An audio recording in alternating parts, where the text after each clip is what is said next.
Hello everyone, I'm Ricky, and today we have very beautiful Dutchess Letitica. Hiya. So, Dutchess, I want to talk, before we go forward, I want to talk about this name, Dutchess Letitica. It looks very exclusive to me. It looks, sounds so fascinating and interesting. I just want to talk about your name first before we move forward to the episode.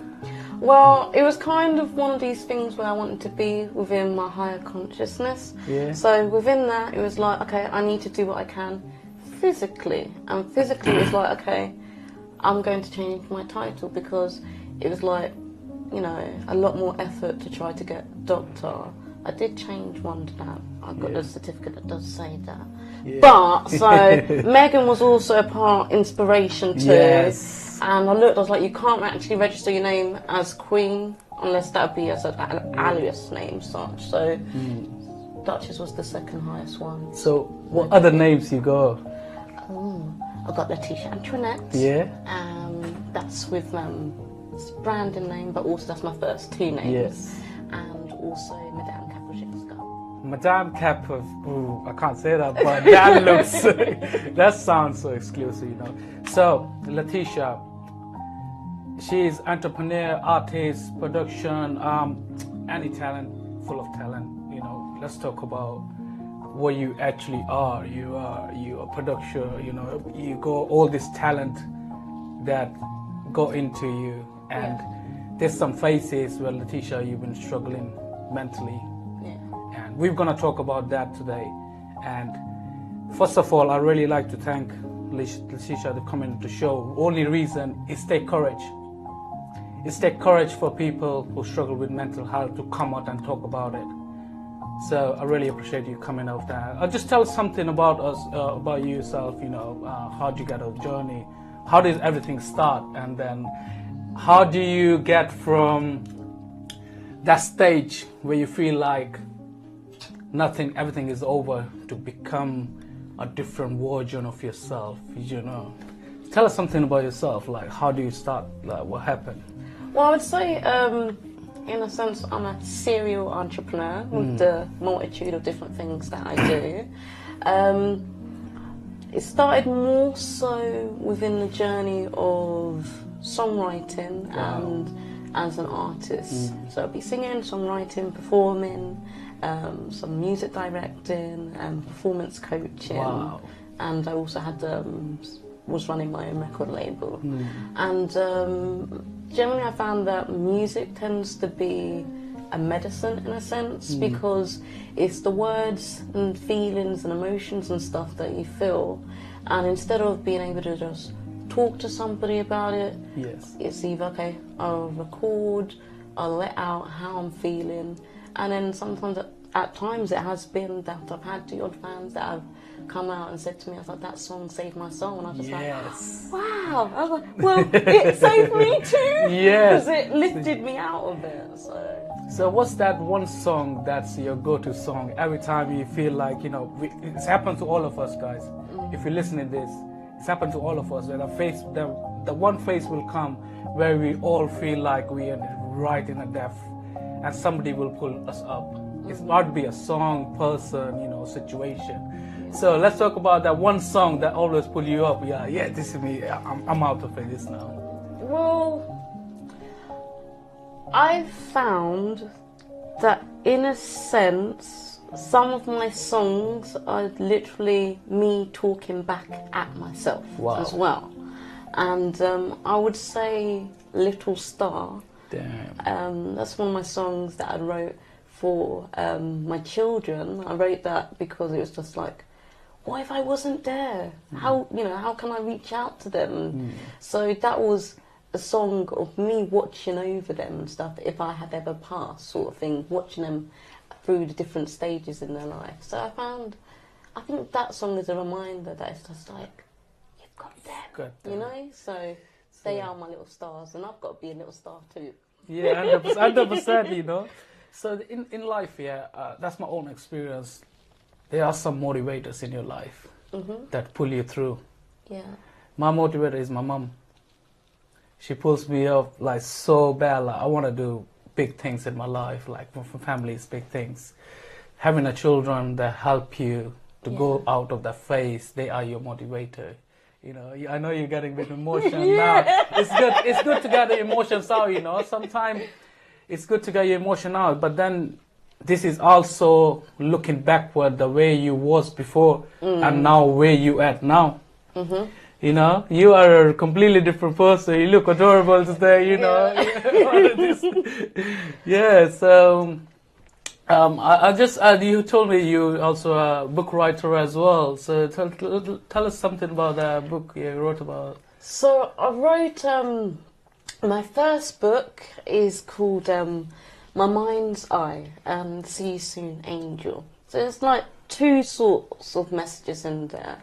My Mind's Eye is literally the way the book has been captured in how I've expressed myself is literally how my mind's been scattered in the past and how I'd be taking in different information from one extreme to this feeling to that feeling. So that I also have dyslexia and my other mental health stuff. So usually whenever you'd go and get a book, you're always going to see it's perfect, it's so professional, you can't see nothing wrong sort of thing. It's an easy read. So I was like, no. I said, I want to capture the truthness of me. That's like, I don't come out as clear as at times that is comprehensible for everybody. Yes. But then those that understand, they understand. It's like, I know what she's saying. So I was like, I'm not going to change it. So finding out that process was exciting, but I'm also working on a second one. You also said you have a clothing line as well, you know. Tell us about that. All this talent in one girl. All this talent in one girl. So this is true encouraging, true motivator here for everybody out there who's struggling with mental health, struggle with all this, you know, phases and situation where they feel like they have no one right there. Letitia is one of the example right there. So guys, do hear her very well. So tell us about your clothing line. So clothing line is Letitia Antoinette. So it was literally one day I was just thinking to myself, I was like, oh, these big brands. I was like, they're so expensive. I was like, I can't afford this one or this one. I ain't saying all the different names and stuff like this, but you know the names of the brands, yeah? So I thought to myself, I was like, let me start my story. I was like, what does my name mean? So Letitia Antoinette means to bring joy beyond praise. So I thought, yes. So if I can learn to bring joy beyond praise in my own life, maybe those that get connected with my clothing, other parts, just with me, with my name that's connected to that, maybe they might also learn to be able to bring joy beyond praise in their own lives. And it's not about, oh, it's the price of this. It's like, I'm wearing Letitia Antoinette and, you know, sort of, I'm feeling good within myself. And it's trying to spread that feelings for people to be feeling good within themselves. I could actually relate with that, guys, because I've got a clothing line as well. It's on Instagram, guys. Go check it. It's at Dream and Resilience. So that's amazing, you know. What else? What are your coping mechanisms like? How do you explain to your audience? What one like coping mechanism would you tell us like today? Coping mechanisms. Well, I have gone through a lot of different strategies and interventions as a means to cope with my mental health, from hospitalizations, from different types of medications and everything as a guinea pig, through CBT therapy, from journaling to music. So I have bipolar and also have ADHD, autism and dyslexia. So one of my things is I can go into episode that I am really, really hyper. Really hyper. Yeah. And just so you see, it's like I am elated. Just, how can I say it? I guess it's like, well, you seem like you're really high. I was like, she's not even high on anything, but she's just literally really hyper. And so it gets an overload of energy that maybe to the point I might not sleep for a few days or stuff. But you get fueled with so much energy that it's like you've got to dance, you've got to exercise.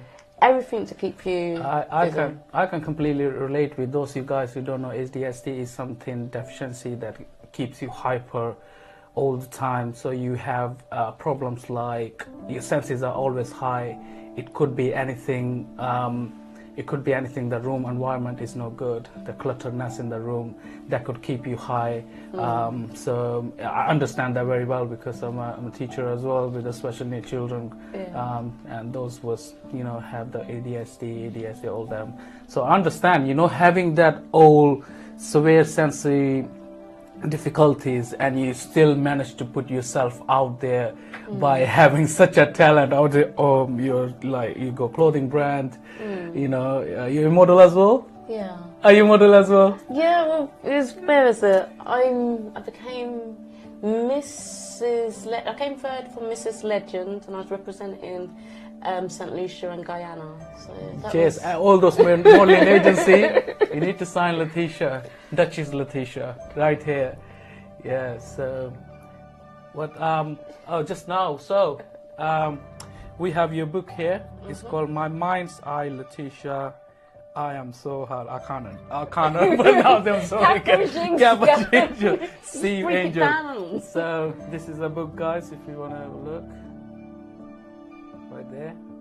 So yeah, what do you want to say, that one thing that anybody who's reading this book will get out of it? One thing, it will get to the point of self-acceptance, of literally at times you can't see yourself. So I had to put this book out there for me to be able to see myself. That's true. That at times maybe I rush in, sometimes I can be irrational, sometimes it's like, yes, I can get excited and but it's my presentation at times of things can appear messy. Yeah. So it's just like, okay, the scattered mind. Now I've captured how the scattered mind is. Yeah. I've owned that. I see how it is. I recognise that. Let me be even better than what I have been. Yes, guys, please don't forget to check the book. It's called My Mind's Eye, Letitia Capuchin. If I pronounce it right. Letitia Capuchin's. Capuchin. I do apologize. As I'm just gonna call you Dutchess Letitia because I really like that name. Is there anything would you like to share with us today? Yes, they can find the book available on Amazon. Yep. The website is still being made at the moment, but they will be able to find some of the products. The latest line is Let and Love. It's a collaboration of the lip glosses and also some of my handbags. Wow. Your lip glosses. So guys, this is the handbag Letitia's brand is there, and she got some nice goodies. So don't waste no time. Go get the grabs before it goes away. There you go. Thank you very much for today. I do really appreciate you coming out, sharing your experience with us. It's not just sharing it, it's getting more people out of that zone. Those people are still in that phase where they're thinking there's nothing else, they can't come out of it. So it's for all you people, those who thinks there's no other way to come out of it. This is a way we can come out of it. Come out, talk to people, get help. And there's a people who wants to help you. Like Letitia is pure example, sitting right of us, come out of nowhere, and then full of talent, artist, production company, book writer, name one, she got all. So thank you very much for today, and thank you, Letitia, for coming in today. Thank you for having me. Thank you.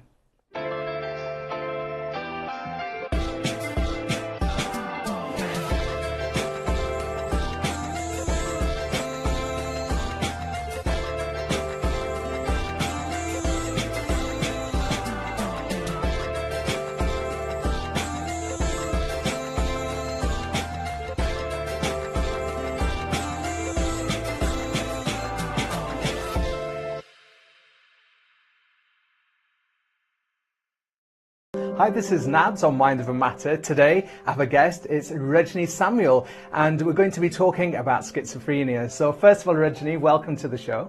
Hiya. How are you doing? I'm good.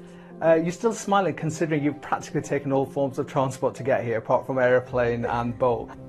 So originally, when you think of schizophrenia, there's a lot of stigma attached to it, and people have their own kind of perceptions of it. So before we kind of delve a little bit more deeper into that, could you tell me how you sort of came to realize that this is something that you're kind of learning to live with? Yeah. So basically, when I was like 7, I'll say from 7, I could say it in like the simplest form. I used to go out in the back garden at all hours of the night, Yeah. and just start talking to air. And my dad one day happened to just look outside the window and notice like, what the hell? So he's gone downstairs and he said, "Who are you talking to?" "I am talking to my friend." Right. He's monitored this for a couple weeks, and then because he has it, he's like, okay. He could recognize the signs, basically. Yeah. But because at 7 years old, I'm too early to get diagnosed officially, I had to wait till like I was 13 to get tested again. Then one more time at 16, and that's when they initially just said, yeah, it's that. How did you go about sort of dealing with it then? I mean, was it a case of going to the doctors for a consultation, or? It was the doctor, so it was a talk with my dad first. Yeah. Trying to make me, like, obviously I was young, so trying to make me understand it's nothing to be worried about, you're fine, which in truth I am. Yeah. And then the doctor's obviously speaking to my parents, not really me, just asking me general questions like, what do you hear? Do you see this? Do you smell things that aren't there? Do you taste things that aren't there? That's it, really. What exactly is schizophrenia then? I could say it's like a really... If you ask different people, it's different things. Yeah. But realistically, the proper term is you hear, you see, smell, taste. You could even think that you're, like, you delude yourself sometimes, so it's like delusions as well. I'd say it sometimes has like a mood imbalance at times. Yeah. What I would call it, I mean, the doctors would call it, this is a psychotic, like, mental health thing. So it's built on psychosis. But I feel like it just makes people who have this, I feel like more, I won't say more special, but they have their own kind of understanding of the world. Yeah.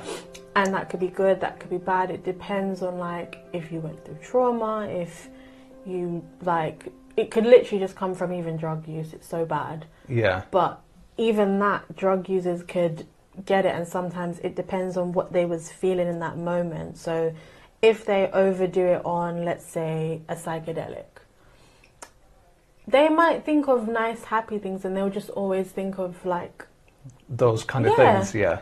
Yeah. Which most of the time, half and half, I'll have bad ones, but the bad ones don't really overtake the good ones I have. But then I've had a bad childhood. Yeah. And I've had trauma throughout my whole life. But I kind of built this world when I was 7 to kind of make myself out of this bad world, because I had 2 parents that weren't seeing eye to eye. So it's escapism, isn't it? Yeah. Yeah. Really. And once you'd kind of established what the situation was, how did you feel? I mean, how did it make you feel? Because again, it's this stigma attached to schizophrenia. So how did you feel? I feel like the stigma is quite dangerous, actually, because if you watch, I don't know if you guys watch films like Split. Yeah, I've seen it. Yeah. They say that's based on schizophrenia. That's not schizophrenia. It's just film, That Hollywood. That is a whole different Yeah. disorder. That's DID. That's a dissociation disorder. So you are bound to have many personalities, which is a myth about schizophrenia. We have many personalities. Do you think it's almost kind of glamorized then, really? It is. It's really bad. But what I will say, I feel like there's a stigma, but people kind of let it go past their head that they can get this stigma and kind of just... You don't always need to believe in, the things you see in the films. That you're not going to... It's like you see certain things in films, you're not going to believe that this has happened. Yeah. You know what I mean? So why do we believe things like Split and all these other... I think it's an American... What's his name? Is it American Psycho? American Psycho, yeah. Yeah. That as well. Yeah. That has nothing to do... He's just he's just mad. So yeah, it's a lot to unpack. But have you kind of learned to live with it then? I mean, how do you balance your normal life? I mean, with this? I mean, when I was in my teens, I didn't deal with it very well. I did take a lot of like recreational drugs. I did a lot of alcoholism, and I was in a lot of like bad environmental kind of situations. So I had bad friends, I had bad situations going on, I had a lot of anger within me. I think it's when I turned about 20 where I was kind of like, okay, this isn't working. You're making yourself worse. I used to smoke weed, and I stopped smoking weed at like 17, 18 because I knew that was causing problems for me too. Yeah. I'd say now I'm 27. For the last 7 years, I've been able to go outside and live a normal life. Yes, like I think people don't understand schizophrenia. The voices never actually go. Yeah. They're there 24/7. Yeah. But it's a matter of what are you going to do to kind of either calm it down or make sure it doesn't affect your day. Because even when I'm talking to you, it's still there. Yeah. Yeah. But is it like kind of learning how to control it? Yeah. Yeah. Yeah, they're not as loud basically. They're not loud. It doesn't stop me from doing anything. I was told I wasn't going to be able to do education. I was told I wasn't going to be able to have a proper relationship. I wouldn't be able to have conversations like this. Yeah. But I kind of didn't listen to, and I'm not saying to anybody not to listen to your doctors. I didn't listen to my doctors in a sense of, oh my God, you can't do this, and you can't do that, and you can't do this. I did my own thing, and I kind of broke myself out of that, because if you think about it, that's why I wish a lot of people with this would just be like, this isn't going to weigh me down. This isn't going to weigh me down. I'm going to do what I want to do. But instead, they kind of just make it, 90% of people just mold make it. into it. Yeah, and then the suicide rate for schizophrenics is bad. Yeah. Well, that's Especially really sad to men. hear, actually, really. Yeah. That is quite sad to hear. But what I wanted to ask you also is that, obviously, having acknowledged that you've got this condition, did it kind of have an impact on the relationships, be it family or friends? And did you find people kind of step back from you? Yes and no. So I had lifelong best friends up until I was like, I'd say 21. Yeah.